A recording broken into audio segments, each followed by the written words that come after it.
우리가 지난주에는 골로새서 강의 제3강째로 1절에서 3절까지의 말씀을 봤고요.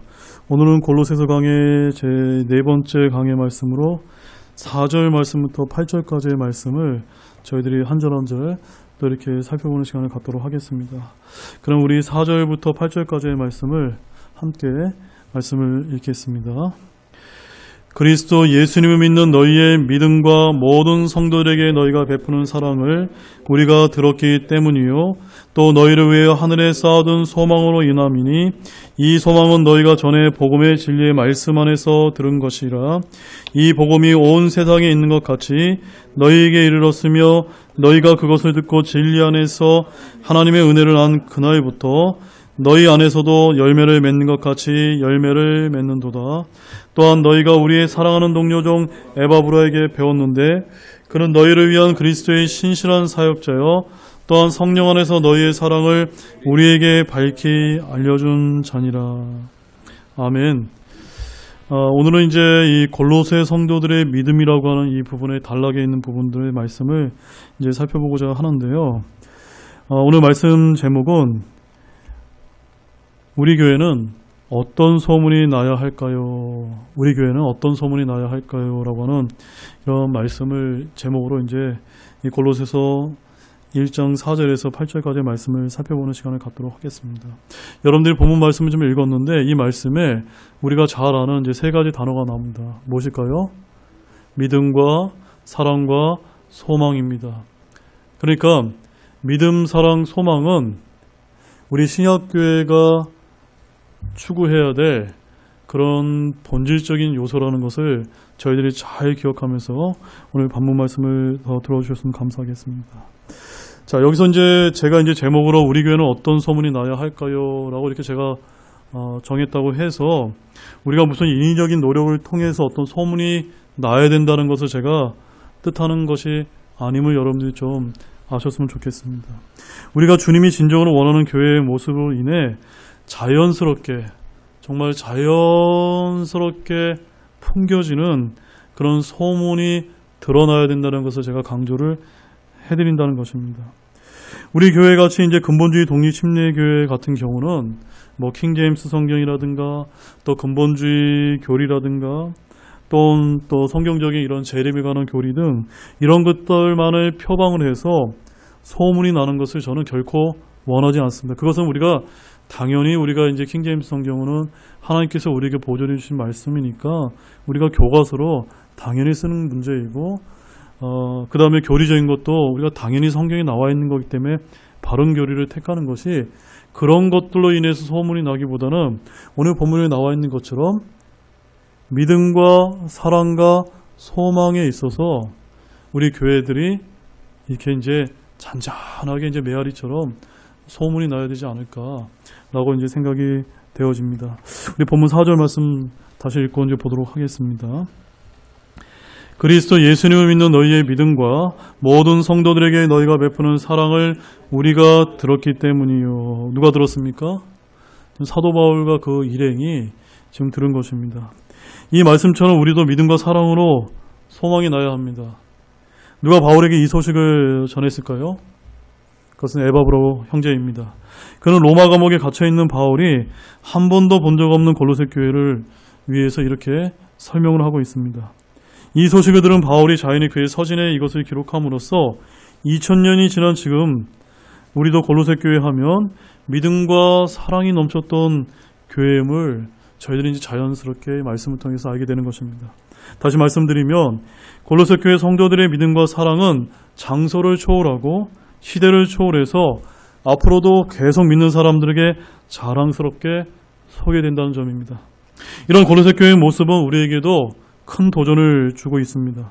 골로새 교회 성도들이 완전했기 때문에 이런 소문이 났을까요? 결코 그렇지 않습니다. 그 직접적인 원인은 바로 그들의 믿음과 사랑에 충실했기 때문입니다. 소문을 의식해서 그들이 이런 행동을 취한 것이 아니라 그들의 믿음과 사랑이 전심으로 주님이 보시기에 기뻐할 정도로 최선을 다했기 때문에 이 에바브로 형제 그리고 바울 형제를 통해서 소문이 나게 된 것이고 지금 성경을 통해서 우리에게 기록되어서 알려지게 된 것입니다. 따라서 우리가 진정으로 바라야 될 교회의 소망이 있다면 곧 우리의 믿음과 사랑에 대해 진실하다고 하는 소문이 자연스럽게 나는 것입니다. 이 모진 또 이런 어지러운 세상에서 주님의 신실하심을 믿는 믿음과 개인주의 속에서도 형제를 향한 사랑으로 소문이 나야 하는 것입니다. 그런데 우리가 여기서 간과해서는 안 되는 점은 오늘날 우리 교회가 독립침례교를 표방한다고 해서 성경대로 믿는 신자라고 이야기를 하면서 우리들이 그저 킹제임스 성경만 이야기하고 또한 그 킹제임스 성경에 나온 바른 교리에 대한 믿음이 중요하기 때문에 그것만을 우리가 강조하는 것으로는 부족하다는 것입니다. 여기에 뭐라고 기록되어 있냐면 킹제임스 성경 바른 교리 이런 것은 있습니까? 없습니까? 그런 건 전혀 없습니다. 오직 무엇만 나와 있습니까? 너희의 믿음과 너희가 베푸는 사랑이 함께 나와야 된다고 말씀하고 있습니다. 그래서 여러분 이것을 믿으시면서 겸손히 자신의 위치에서 우리가 하나님께서 보존해 주신 이 킹제임스 성경에 대한 믿음을 잘 우리가 간직하고 있는 것은 참 중요한 거지만 그러나 더 중요한 것은 그리스도 예수님을 믿는 믿음과 모든 성도들에게 베푸는 사랑의 소문이 메아리처럼 울리는 그런 여러분과 그런 교회가 되기를 우리가 함께 갈망을 해야 된다는 점입니다. 아멘이시죠? 우리 에베소서 1장 15절에서 16절 말씀도 한번 가보겠습니다. 이 골로새서 말씀에는 사실은 이제 우리 교회가 추구해야 할 실제적인 그런 지침서들이 담겨 있기 때문에 우리 구약의 이제 소선시서 말씀과 달리 여러분들이 참 주의 깊게 들어야 될 아주 귀중한 말씀들이 있다는 거 아시면서 함께 이렇게 좀 잘 배워나갔으면 좋겠습니다. 에베소서 1장 15절 16절 말씀입니다.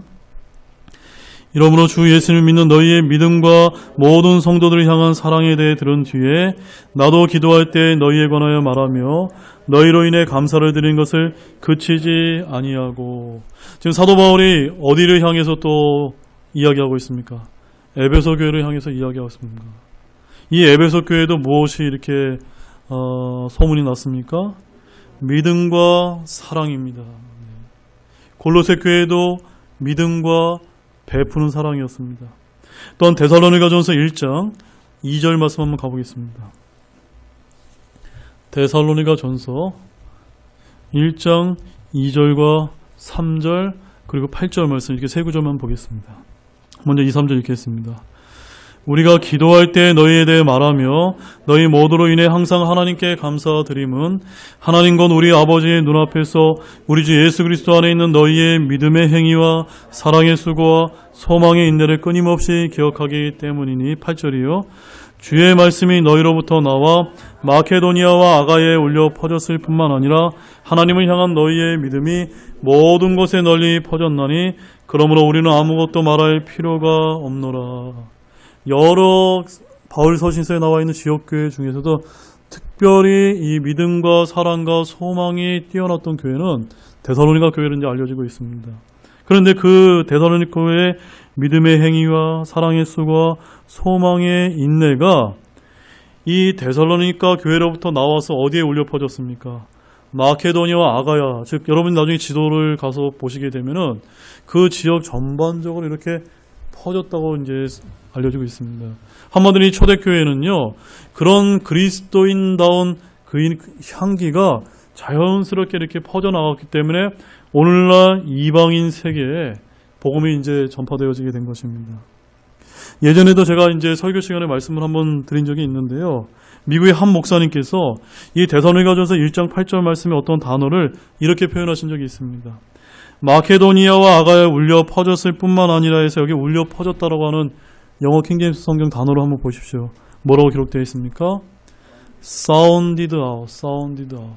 이 sounded out을 윌밍턴이라고 하는 목사님이 어떻게 표현을 해주셨냐면요. 이 의미는 단순히 울려 퍼졌다라고 하는 그런 의미가 아니라 마치 메아리처럼 울려 퍼졌다는 것입니다. 메아리.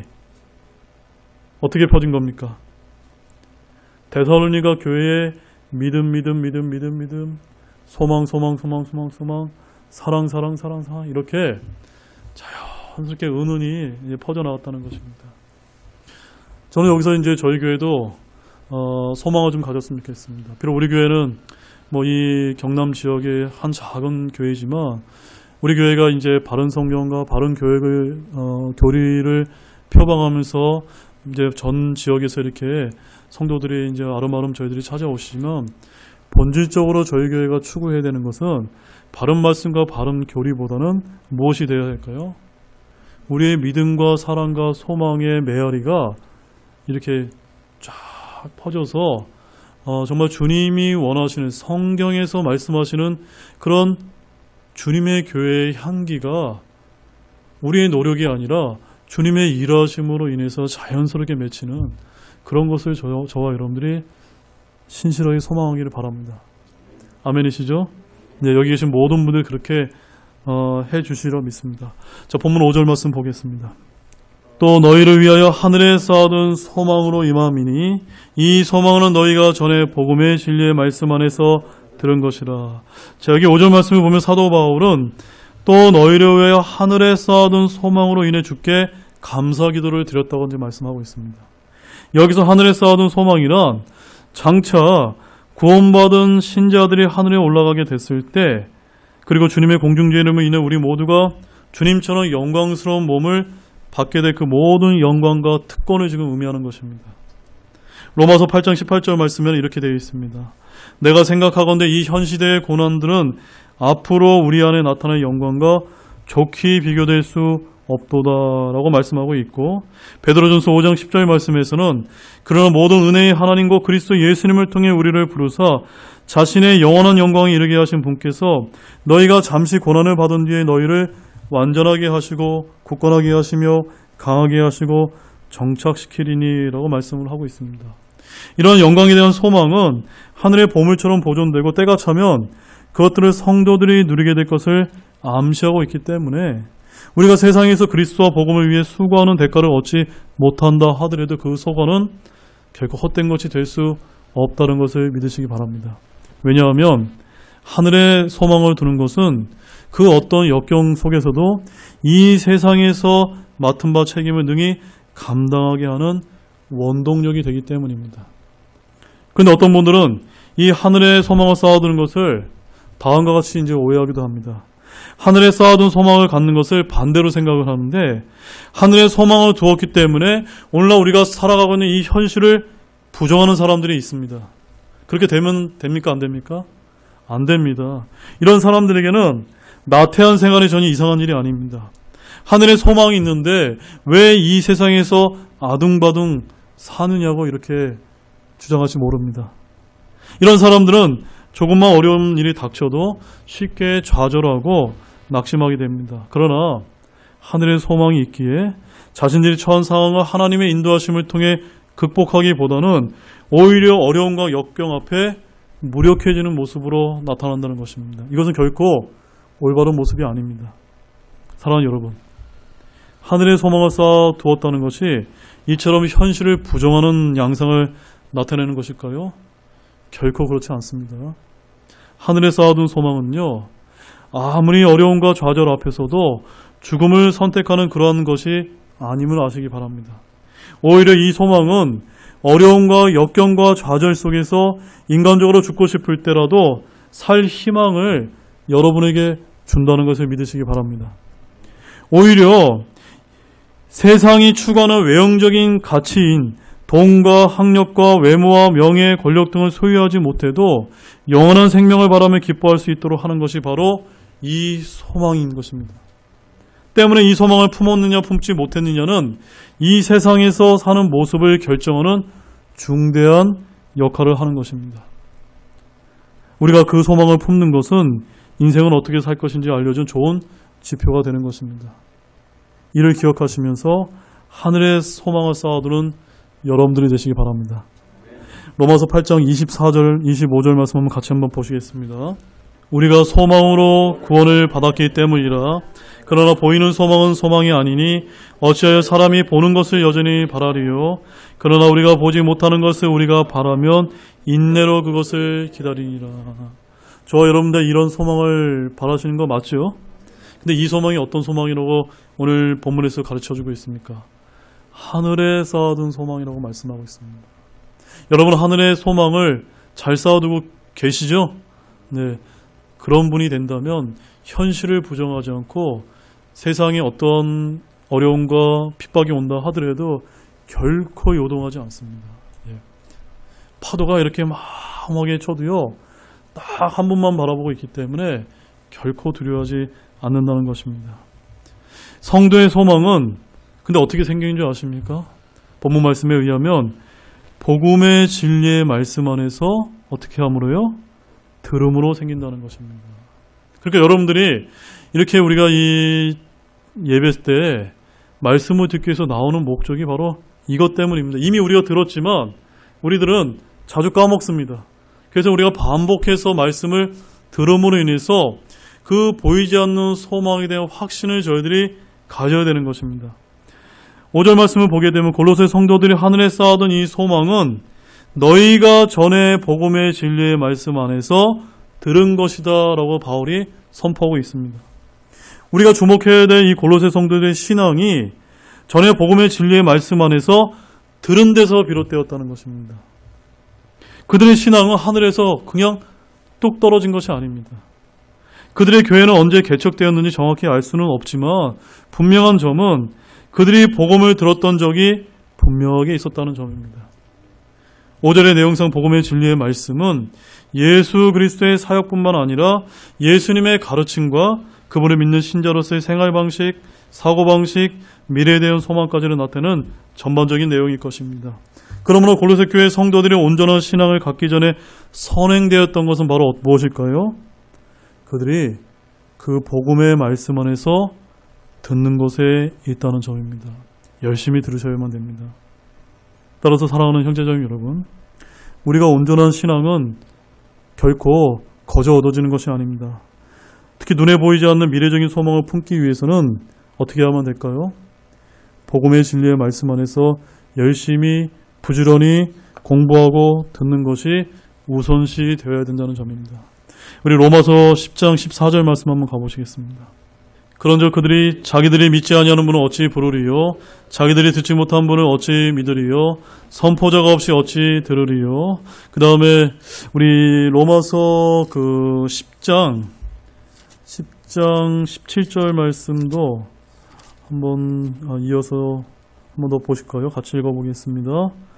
그런지 이와 같이 믿음은 들음에서 오며 들음은 하나님의 말씀에 의해 오느니라. 네. 선행되는 것이 무엇입니까? 들어야 된다는 것입니다. 복음을 전하는 자, 복음을 들려주고 선포자가 없으면 사람들은 복음을 들을 수도 없고 온전해질 수도 없다는 것입니다. 이와 같이 우리가 믿음을 갖는 것은 복음에 대해 들음 없이는 불가능하다는 것을 깨닫기 바랍니다. 온전한 신앙을 성취하는 것도 이 들음이 없이는 결코 이루어지지 않습니다. 만약 골로새 교회 성도들이 하늘에 쌓아야 한다는 진리의 말씀을 듣지 못했다라고 여러분이 한번 생각해 보십시오. 그들에게 어떤 지표가 있었나요? 어려움과 역경이 닥쳤을 때 그것에 대처할 근거가 어디에 있었겠습니까? 그렇기 때문에 우리가 복음을 듣는다는 것은 매우 매우 중요한 일입니다. 그런데 요즘 시대에는요, 매우 듣는 것에 소홀한 것 같습니다. 복음이 선포되는 자리에 성도들이 잘 모이지 않게 된다는 것입니다. 물론 나름대로 복음의 말씀을 들으려고 부단히 애쓰는 분들도 계십니다. 그런데 대부분의 성도들은 일주일 동안 복음의 말씀을 주일날 한 번 듣는 것으로 족하는 그런 신앙을 사는 경우가 많이 있습니다. 그렇다고 스스로 하나님의 말씀 앞에 머물면서 그 말씀에 귀를 기울이냐 하면 그것도 아닙니다. 성경책에 일주일 동안 쌓인 먼지를 쓱 닦아내고 교회를 들고 오는 것이 습관화된 성도들도 얼마든지 있을 수 있습니다. 그래서 온전한 신앙을 이루려는 마음이 있다라고 고백을 하지만 어찌 주님의 말씀을 들으려고 애쓰지 않는데 그것이 자동적으로 이루어질 수 있을까요? 저의 이제 그 경우를 제가 말씀을 드리면 제가 목회자가 되게 되면은 설교 말씀을 덜 듣겠지라고 옛날에 그렇게 생각을 했습니다. 근데 제가 얼마나 설교 말씀 많이 들을 거라고 여러분 생각되십니까? 오히려 말씀 준비 등을 핑계로 하루에 제 설교뿐만 아니라 다른 분의 설교 최소 한 편 이상은 듣게 되는 것 같습니다. 네. 이러면 저도 배워야 되거든요. 그래서 요즘같이 이제 스마트폰 같은 휴대 장치가 이제 좋고 내장 프로그램들이 이제 발전된 이런 세상에서 정말 여러분들이 관심만 가지시면 얼마든지 좋은 말씀들을 골라서 들을 수 있는 아주 말씀의 풍요 가운데 저희들이 살고 있다는 점입니다. 그런데 여러분, 이 말씀의 풍요를 잘 누리고 계십니까? 오히려 말씀의 풍요는 넘쳐나는데, 그런 시스템은 넘쳐나는데 영적으로 우리가 빈곤 상태에 있다는 것입니다. 우리 미가서 6장 1절 말씀 한번 가보십시오. 미가서 6장 1절 말씀입니다. 너희는 이제 주께서 말씀하시는 것을 들을지어다.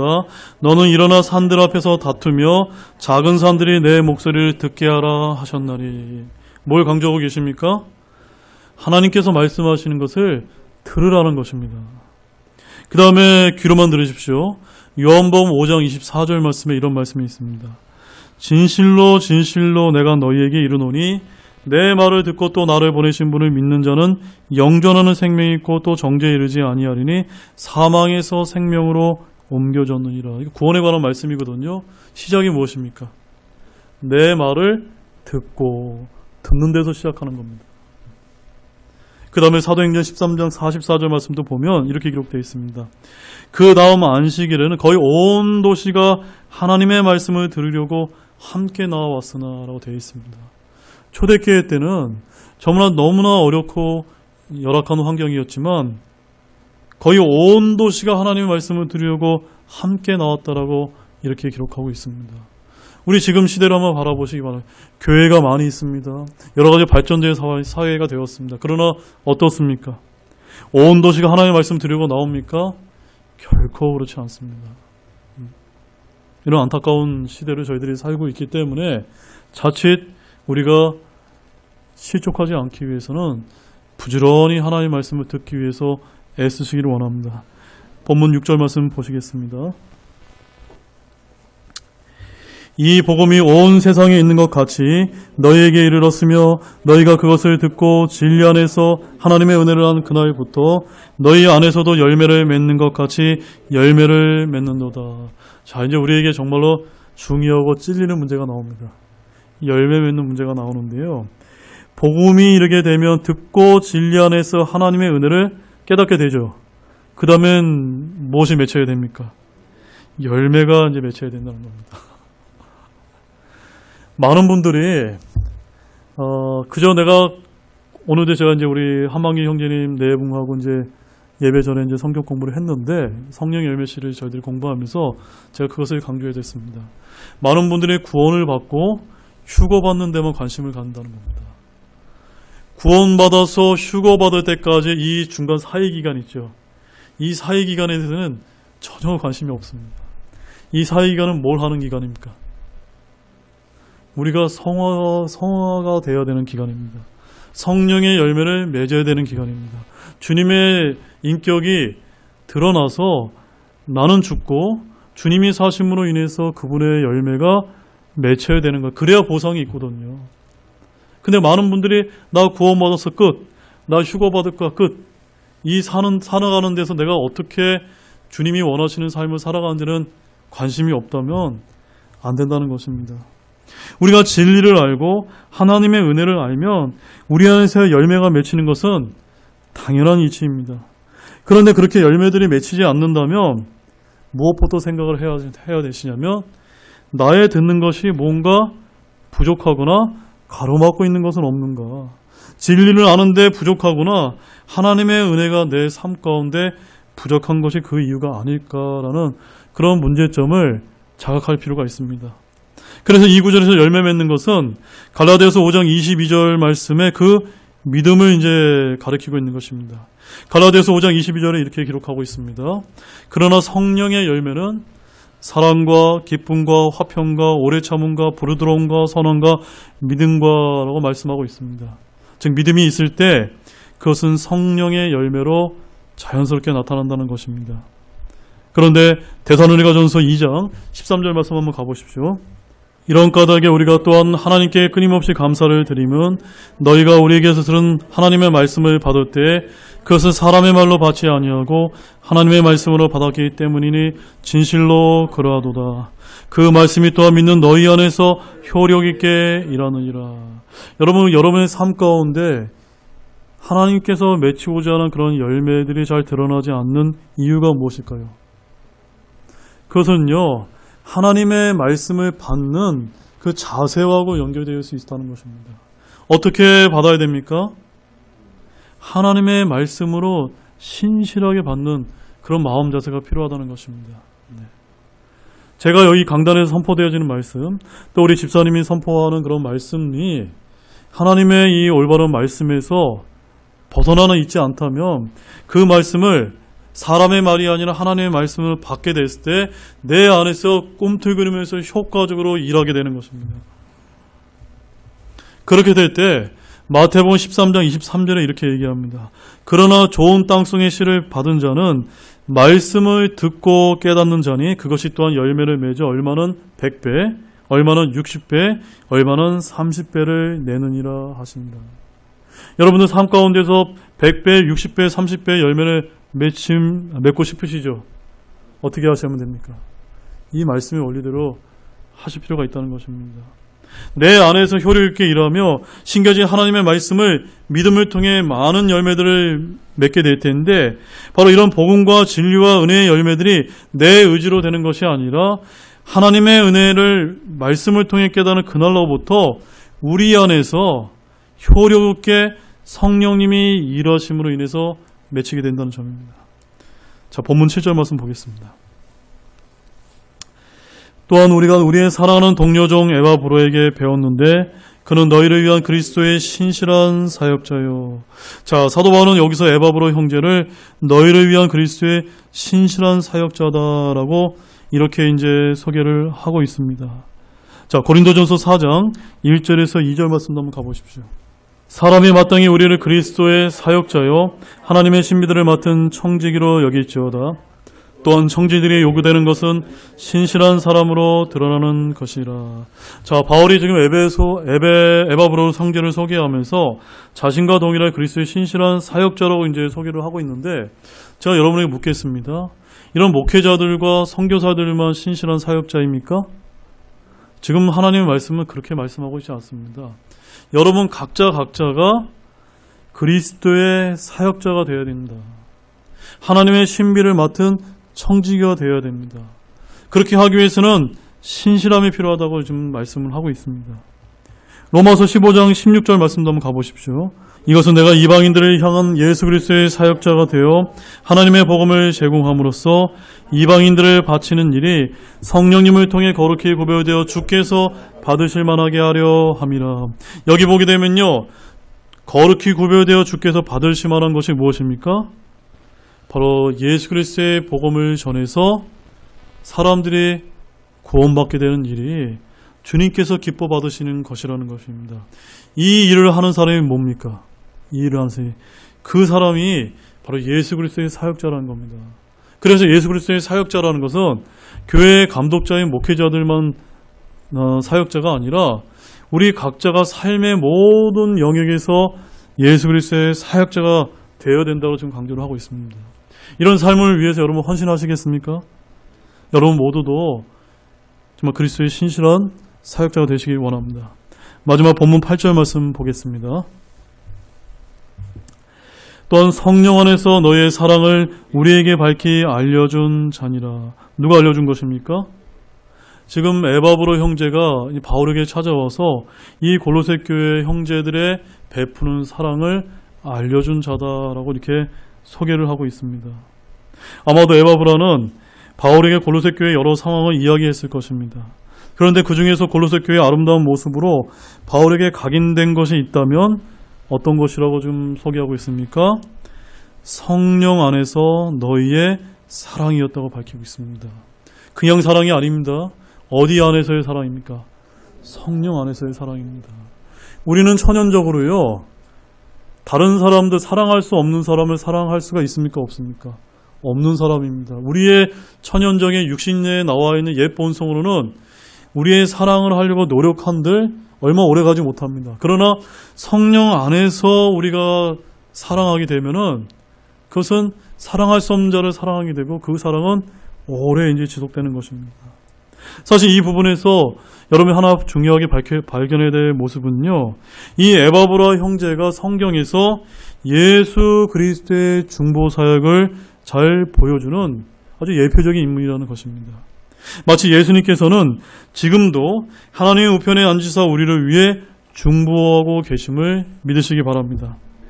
로마서 8장 34절 귀로만 들으십시오. 누가 정죄하리요? 죽으신 분은 그리스도시요 참으로 다시 일어나신 분도 그리스도시니 그분께서는 바로 하나님의 오른편에 계시며 또한 우리를 위해 중보하시느니라. 이 골로새 교회의 사랑과 믿음과 소망을 이 에바브로 형제를 통해서 사도 바울에게 지금 중보를 하고 있는 것입니다. 이 에바브로의 말이 바울에게 이처럼 확신 있게 전달된 이유가 무엇 때문일까요? 그것은 그가 골로새 교회 성도들 간에 서로 성령 안에서 살아가는 모습을 직접 보았고 겪었기 때문에 바울에게 확신을 심어줄 수 있었던 것입니다. 에바브로는 골로새 교회 성도들이 단지 사랑하고 있다고 말한 것이 아니라 지금 그 사랑을 어떻게 실천하고 있는지 말했기에 그 소식을 들은 바울이 그 사실을 인정하고 있다는 것입니다. 결론을 맺겠습니다. 사랑하는 형제자매 여러분, 오늘 제가 본문 말씀 제목을 뭐라고 제가 말씀을 드렸습니까? 우리 교회는 어떤 소문이 나야 할까요? 라고 제가 전해드렸습니다. 우리 교회는 어떤 소문이 나야 될까요? 우리의 믿음과 우리의 베푸는 사랑과 우리 하늘에 대해 쌓아둔 이 소망이 성령 안에서 그리스도 안에서 맺혀짐으로 인해서 잔잔히 메아려치는 그런 교회가 되기를 우리 모두가 소망하기를 원합니다. 기도하고